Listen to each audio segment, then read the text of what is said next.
Hello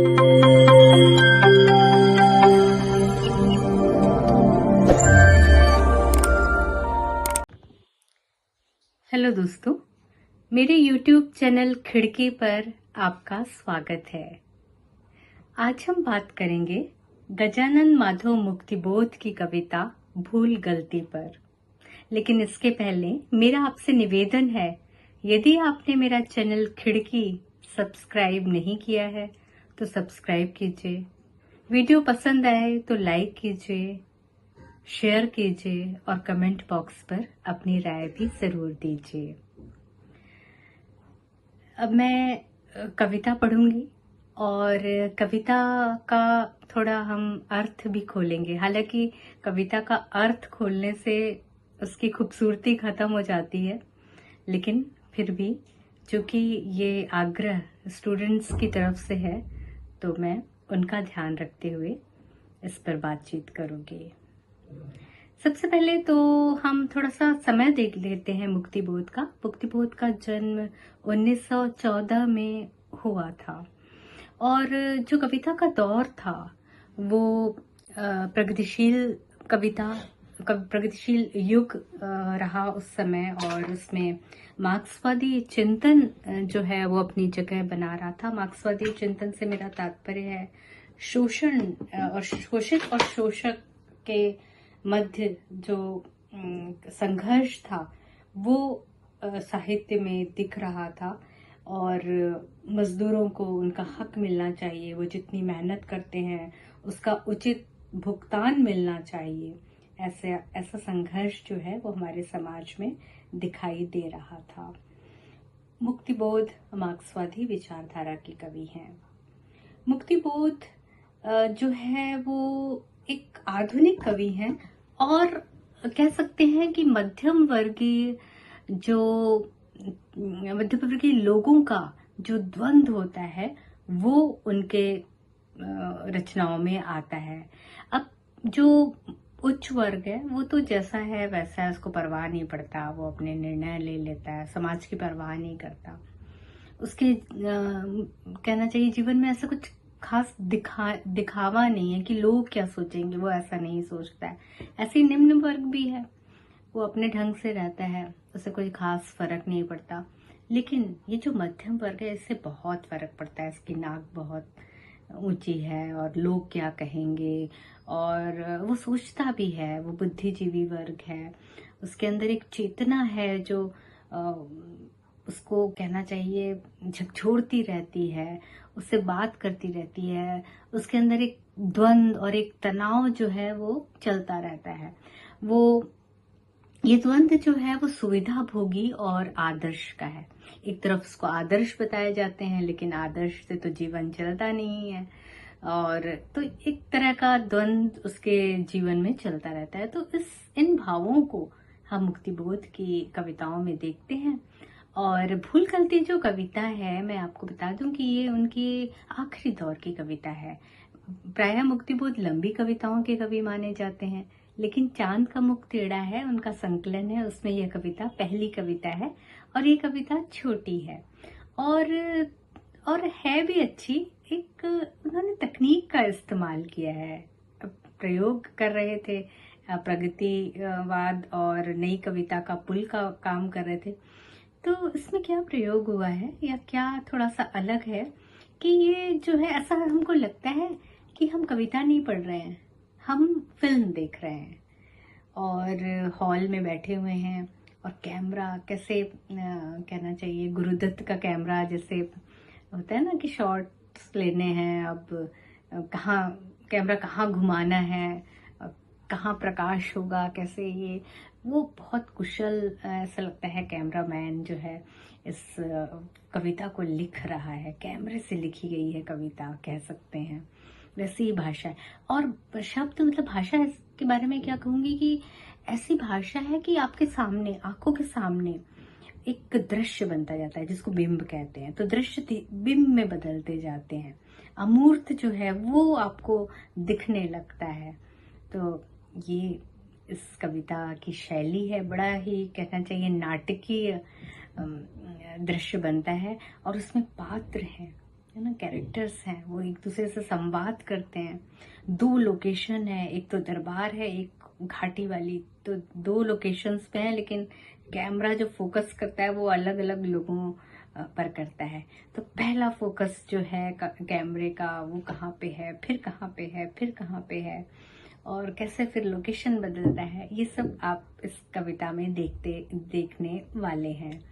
और कविता जो है वो, जैसे कहते हैं ना, हमारा यथार्थ भी अब जो है वो एक रेखी नहीं रहा है, वो बहुस्तरीय है। वैसे ही ये कविता भी बहुस्तरीय है, इसके कई लेयर्स हैं। तो पहले जो ऊपर ऊपर से दिख रहा है ना, जो बाहर का, वो उस पे हम बात करेंगे। फिर उसके बाद जब कविता पे एक बाहरी जो परत है उसको हम समझ लेंगे, उस पर बात कर लेंगे, तो फिर हम अपने भीतर जाएंगे। जैसा कि मुक्ति बोध की इस कविता के लिए हम कह सकते हैं कि इस कविता में उनका आत्मसंघर्ष चलता रहता है।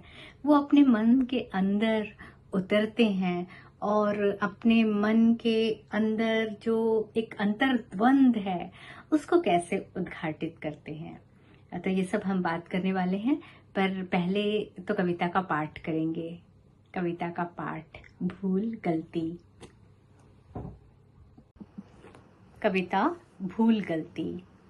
भूल गलती आज बैठी है ज़िरह बख्तर पहनकर तख्त पर दिल के। चमकते हैं खड़े हथियार उसके दूर तक, आंखें चिलकती हैं नुकीले तेज पत्थर सी।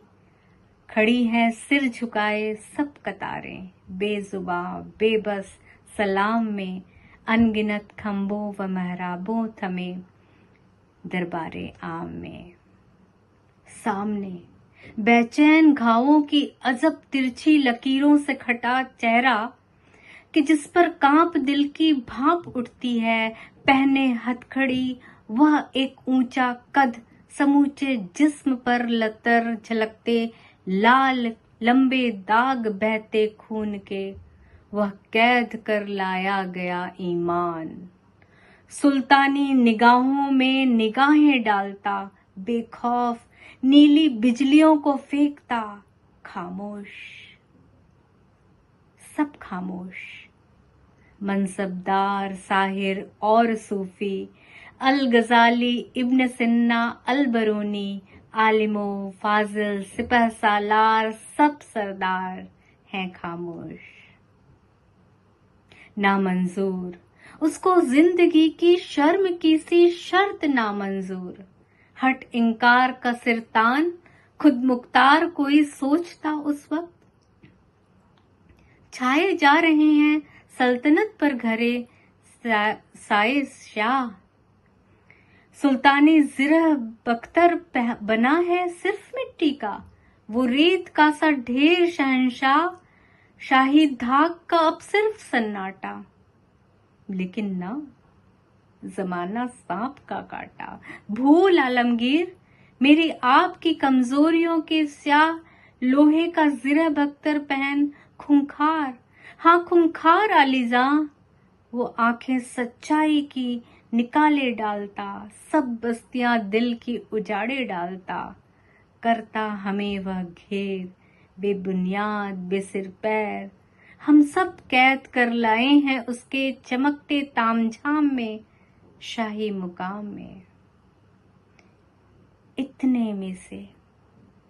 इतने में हमी में से अजीब कराह सा कोई निकल भागा। भरे दरबार में भी मैं संभल जागा। कतारों में खड़े खुदगर्ज बाहथियार बख्तरबंद समझौते सहम कर रह गए। दिल में अलग झबड़ा अलग दाढ़ी लिए, दुह मुहे पन के 100 तजुर्बों की बुजुर्गों से भरे।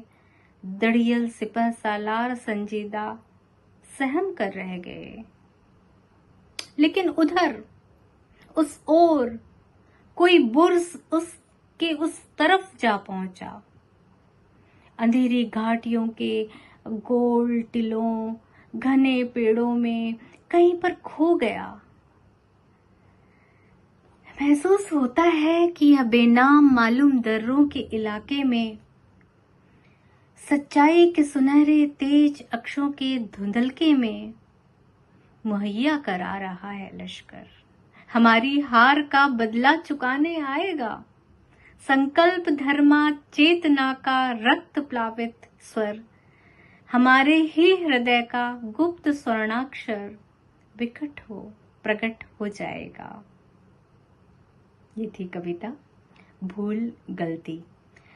तो एक जो बाहर बाहर जो लेयर बन रही है ना, वो इस तरह है कि एक दरबारे आम है, वैसे तो खास है लेकिन कह रहे हैं दरबारे आम है, जहाँ पर जो शहंशाह होता है वो जो जनता शिकायत लेकर आती है, जो अपनी समस्या लेकर आती है, उसको सुनता है। लेकिन यहाँ पे ऐसा है कि सिंहासन पर बैठी हुई है जो शहंशाह है, वो है भूल गलती, और उसने ज़रा बख्तर पहना हुआ है। उसके कॉस्ट्यूम कैसे है, मतलब बहुत ही कहना चाहिए वो हथियार बंद है, अपने आप को सुरक्षित किए हुए है और बैठा हुआ है। और उसके सामने जितने भी दरबार में जो लोग होते हैं वो एकदम डिसिप्लिन कतार में बिल्कुल सीधे खड़े हुए हैं और सलाम करते हुए, सिर झुकाए हुए खड़े हुए हैं। तो ये दृश्य है, पहला दृश्य, जहाँ पे कैमरा जो है फोकस कर रहा है। सिंहासन पर भूल गलती ज़रा बख्तर पहनकर बैठी हुई है और सारे दरबार में जितने भी लोग हैं बड़े बड़े वो सब जो है आंखें नीचे करे हुए, बादशाह को सलाम ठोकते हुए, सिर झुकाए हुए कतार में खड़े हैं। सब किसी के पास जुबान नहीं है कोई, और सब बेबस से हैं। ऐसा लग रहा है सब डरे हुए हैं, एक आतंक सा है, किसी को बोलने की स्वतंत्रता नहीं है। तो इस तरह का दरबार है। तभी सामने से कैमरा उसकी तरफ जाता है। वहां से कौन आ रहा है? वहां से एक कैदी आ रहा है, लोह जंजीरों से बंधा हुआ, उसको खींच कर लाया जा रहा है और उसका जो चेहरा है वो घावों से भरा हुआ है और उसमें एक चेहरे में कट तिरछा लगा हुआ है, और जिसको देख करके ही सबके मन में जो है एक कांप जाता है मन उसको देख करके, कैसे वो हथकड़ी से बंधा हुआ है लेकिन उसका कद जो है वो ऊंचा है और उसके जिस्म पर लत्तर मतलब लाल निशान है, लंबे दाग हैं, खून रिस रहा है, जिससे पता चलता है कि उसने उसको जब कैद कर रहे होंगे तो काफी उसने लड़ाई की होगी, संघर्ष किया होगा, अपना बचाव किया होगा, जिससे उसका जो है खून से ततर बतर उसका जिस्म है, पूरे जिस्म में जो है लाल खून के लंबे दाग जो हैं वो दिखाई दे रहे हैं। वो कैद कर लाया गया है। और वो कौन है? उसका नाम क्या है? उसका नाम है ईमान। वो ईमान है जिसे भूल गलती के दरबार में लाया गया है कैद करके। लेकिन ये जैसे सब लोग डरे हुए हैं ना, दरबार में बेबस हैं, बेजुबा हैं, ये बहुत साहसी है। कैसे पता चलता है? आंखों से पता चलता है। दरबार में सब लोग आंखें झुकाए खड़े हुए हैं, लेकिन ईमान जो है वो लंबे कद का है, भले ही उसका चेहरा खून से लतर पतर उसका जिस्म है, लेकिन उसकी आंखें बेखौफ हैं और वो सुल्तान की निगाहों में, आंखों में आंखें डाल करके बात कर रहा है। बड़ा ही कहना चाहिए उसकी आंखों में एक विद्रोह झलक रहा है, एक गुस्सा है और गुस्से की बिजलियां निकल रही हैं, नीली रंग की तेज प्रकाश है उसकी आंखों में, वो सब कुछ जला दे रहा है। सुल्तान की आंखों से उसकी आंखें मिल रही हैं और इस दृश्य को देखकर लोग और खामोश हो गए कि कैसा दृश्य है, बताओ, इसको बिल्कुल डर नहीं लग रहा, ये हमारे शहंशाह की आंखों में आंखें डालकर बात कर रहा है, इसका क्या होगा? क्योंकि दरबार में जितने भी लोग हैं ना वो सब सुविधा भोगी हैं और वो सब कोई ना कोई फायदा ले रहे हैं सुल्तान से, तो वो सब खामोश है। अब कवि का काम होता है, शायर का काम होता है कि वो सच्चाई को बताए, वो जिसका शोषण हो रहा है उसके पक्ष में खड़ा रहे, वो सच्चाई के पक्ष में खड़ा रहे, वो शब्द से जो है बताए कि क्या गलत है क्या सही है। लेकिन जो भी यहाँ पे संत हैं, सूफी हैं, शायर हैं, वो तो दरबार के कवि हो गए हैं, वो तो राजा की प्रशंसा में ही गीत गा रहे हैं, वो तो कोई प्रतिरोध का गीत गा नहीं रहे हैं, तो वो सब चुप हैं। यहाँ पे जो शब्द आया ना अल गजाली, तो अल गजाली ये बहुत बड़ा नाम है इनका, अबू हामिद मोहम्मद इब्न मोहम्मद अल गजाली। तो ये विद्वान जो हैं ये उस समय के दर्शन शास्त्र के अच्छे विद्वान माने जाते हैं, और ये असल में एक व्यक्ति का प्रतीक ना हो करके पूरे उस वर्ग का प्रतीक है।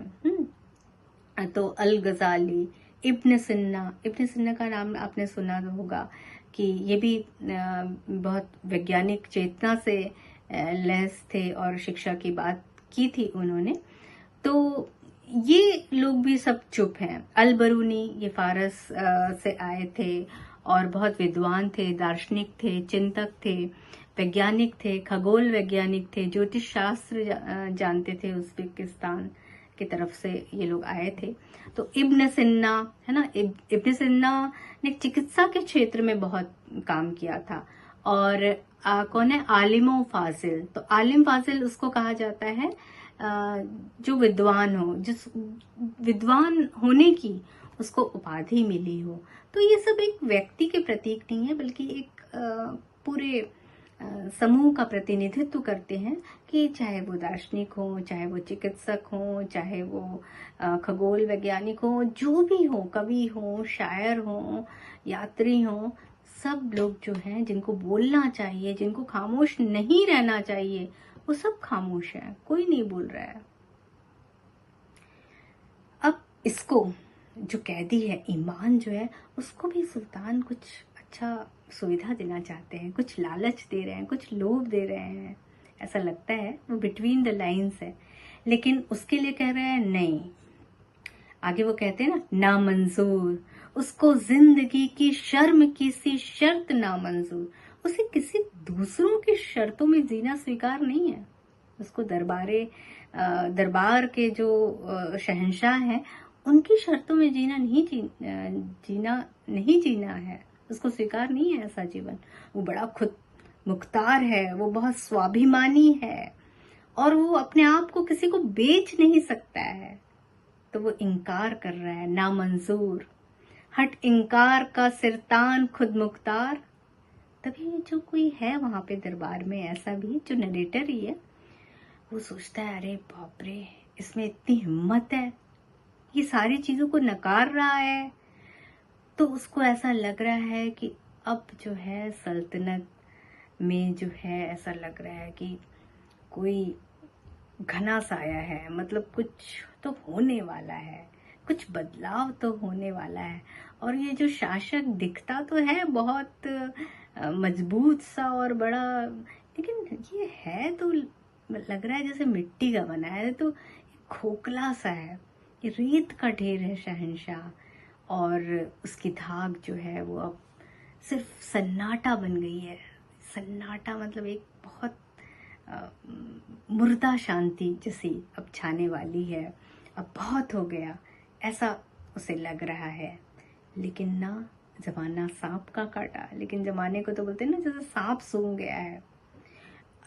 जो भूल को जो है वो ढका हुआ है, उस भूल को ढका हुआ है, उस शासक की गलतियों के सामने कुछ बोलना नहीं चाह रहा। इस दरबार में ऐसे भी लोग हैं, जबकि कुछ लोग ऐसे हैं जिनके मन में कई सपने हैं, है ना।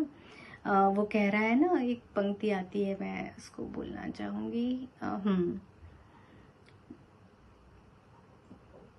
सब बस्तियां दिल की उजाड़े डालता, मतलब सबने सपना देखा होगा ना कुछ कुछ, तो वो सबके उजाड़ हो गए हैं, कुछ नहीं बचे हैं, सब उसकी मुट्ठी में आ गए हैं। वो हम सबको घेर लिया है उसने, अपने डर से, अपने आतंक से, इतने अपने आत्ममुग्धता से। सब कुछ बेबुनियाद, बेसिर पैर, और सारे लोग जो हैं उसकी कैद में हैं। कोई मुक्त नहीं हो पा रहा है, कोई स्वतंत्र नहीं हो पा रहा है, कोई अपनी इच्छा का जीवन नहीं जी पा रहा है। तो ऐसे समय में कोई भागता है वहां से, और कैसे भागता है उसकी उपमा ऐसे कर रहे हैं कवि, अजीब कराह सा, जैसे कराह निकलती है ना दर्द में, हाँ, तो उस कराह सा कोई भागता है दरबारे आम से। और जो नरेटर है, जो कवि है, वो भी बोलता है कि मैं भी संभल कर जाग गया। जो कुछ लोग हैं वहां पे वो भी जाग गए, और कतारों में जो खुदगर्ज बा हथियार बख्तरबंद समझौते जो थे वो डर गए। जो जिन्होंने समझौते किए थे, जो सुविधा भोगी थे, वो भी डर गए। और कुछ लोग उसमें ऐसे थे जिनके दाढ़ी, बोलते ना अलग दाढ़ी है, तो वो ऐसे लोग जो दो मुंहेपन के शिकार हैं, जो जो ऐसा लगता है कि ये पता नहीं शासक की तरफ है या इनकी तरफ है, इनकी तरफ रहते हैं तो इनको भड़काते हैं, उनको भड़काते हैं। तो ऐसे दो मुंहे जो लोग हैं, जो सिर्फ अपना फायदा देखते हैं और दूसरों को कहना चाहिए भटकाते रहते हैं, तो वो भी सहम करके रह गए। और फिर जो है लोकेशन, जो कैमरा था ना, उसका बदल जाता है। और अभी तो दरबारे आम का दृश्य था, जहाँ पे एक कैदी ईमान लाया गया है, और उसने ऐसे शहंशाह को आंखों में आंखें डालकर देख लिया है, और उस सारी शर्तों को नामंजूर कर रहा है, और एक गंभीर सन्नाटा छा गया है। और ऐसा लग रहा है कि कम से कम कोई तो है जो सुल्तान से इस तरह से पेश आ रहा है, इस तरह से वो डर नहीं रहा है, तो उससे लोगों में भी थोड़ी हिम्मत आ रही है, कुछ बोलने की उनमें भी मन में कुछ जाग रहा है। तो अब जो वो कैमरा था जो दरबार में था, अब किसी के भाग जाने से वो कहाँ भाग कर गया है, वहां चला जाता है और वो दृश्य है। लेकिन उधर उस ओर कोई बुर्ज के उस तरफ, जहाँ पे बुर्ज है उससे दूर घाटियां हैं, दर्रे हैं। घाटियों और दर्रों में क्या होता है कि सैनिक पहुंच नहीं पाते, सेना वहां तक पहुंच नहीं पाती, दुर्गम रास्ता होता है। तो वहां पे चुपचाप चुपचाप जो है अंधेरी घाटियों में, गोल टिलों में, घने पेड़ों के नीचे वो काम कर रहा है अपना। वो लोगों को तैयार कर रहा है, लोगों को जगा रहा है, लोगों के अंदर ये बता रहा है लोगों को कि भाई तुम क्यों इस तरह से डरे सहमे हो, क्यों अपना अधिकार नहीं मांगते हो, अपना अधिकार मांगो। तो वो लोगों को एक लश्कर तैयार कर रहा है, लश्कर चेतना का, चेतना के स्तर पे लोगों को जो है वो जागरूक कर रहा है। चुपचाप काम चल रहा है ये दर्रों में, पहाड़ियों के नीचे। और फिर कहते हैं कि हमारी जो हार है उसका बदला चुकाने आएगा संकल्प धर्मा चेतना का रक्त प्लावित सर। अभी तक हमने देखा था कि एक मुगल दरबार का दृश्य था, जहाँ पे उर्दू भाषा का इस्तेमाल कवि कर रहा था, लेकिन यहाँ पे बिल्कुल तत्सम शब्दावली का इस्तेमाल कर रहा है, और वो आत्मचेतस मन से बात कर रहा है। और वो कह रहा है कि ये जो आत्मचेतस मन है, यही इसमें इतनी, इसके संकल्प धर्मा चेतना जो है वो इतनी दृढ़ है, इतनी मजबूत है कि ये आएगा और फिर जरूर कोई ना कोई क्रांति होगी। ये प्रकट जब होगा, ये जब सामने आएगा, अभी तो छुपा हुआ है घाटी के बीच, वो तैयारी कर रहा है, लेकिन जब ये बाहर आएगा, सामना करेगा, तो उजाला जरूर होगा। तो एक दिन क्रांति जरूर होगी, एक दिन बदलाव जरूर होगा। तो ये थी कविता। अब जैसा कि मैं कह रही थी ना कि ये बहुस्तरीय है चेतना, यथार्थ बहुस्तरीय है। तो अब थोड़ा अंदर की हम बात करें, अपने अंदर जो देखें, तो इसमें मुक्तिबोध जो है वो अपने मन के भीतर उतर कर समस्याओं को उद्घाटित कर रहे हैं, उसके अंतर्द्वंद को बता रहे हैं और आत्म संघर्ष की अभिव्यक्ति कर रहे हैं। वो कहते हैं ना, अब समय आ गया है कि अभिव्यक्ति के खतरे उठाने होंगे, तो ये व्यक्ति ही होता है कि वो क्या करता है, वो गलती करता है। व्यक्ति है तो गलती करेगा, लेकिन वो जो गलती करता है फिर उसको जस्टिफाई करता है, मतलब उसको वो ढाकने की कोशिश करता है, नहीं ऐसा था इसलिए। तो इसीलिए उसमें कहा गया है कि वो भूल गलती ज़रा बख्तर पहनी हुई है। वो हम ही अपनी भूल गलती को जस्टिफाई कर रहे हैं, हम ही गलती कर रहे हैं। और लेकिन जो हमारे अंदर एक और मन है, जो अंदर है, वो जो है वो एक दूसरा व्यक्ति है। एक व्यक्ति तो वो है जो गलती कर रहा है, वो सुविधा भोगी होना चाह रहा है, और एक मन हमारा ऐसा भी है जो जगा हुआ है, जो हमारी आत्मा है। और इस आत्मा का जो है उससे हमेशा एक दूसरे मन से संघर्ष चलता रहता है।